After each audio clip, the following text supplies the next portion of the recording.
Hi friends, ఒక్కసారి ఇక్కడ retired స్టెరిలైజర్ని మనం ఒకసారి చూసేద్దాం. నిన్న ఇచ్చిన వీడియోకి కంటిన్యూషన్ ఇది. నిన్న మీకు ప్రొడక్ట్ మొత్తం అంతా ఎలా సీల్ అవుతుందో చూపించాను కదా. ఆఫ్టర్ ఆ ప్రొడక్షన్ అయిన తర్వాత ఈ రిటైర్డ్ స్టెరిలైజేషన్లోకి మనం ప్రొడక్ట్ని పంపిస్తాము. ఎందుకంటే అది స్టెరిలైజ్ అవ్వాలి కాబట్టి ఒకసారి లోపలంతా వెరిఫై చేయండి.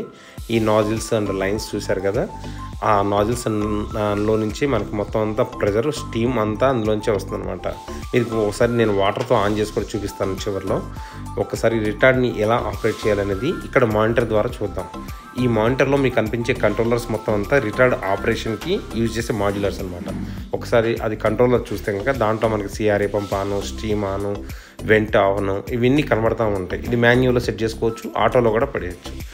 ఒక్కసారి కనుక మనం దీంట్లో కంట్రోలర్ చూసుకుంటే కనుక ఈ కంట్రోలర్స్లో కూడా మన టెంపరేచర్ మనకు కావాల్సిన విధంగా మనం మాడిఫై చేసుకోవచ్చు.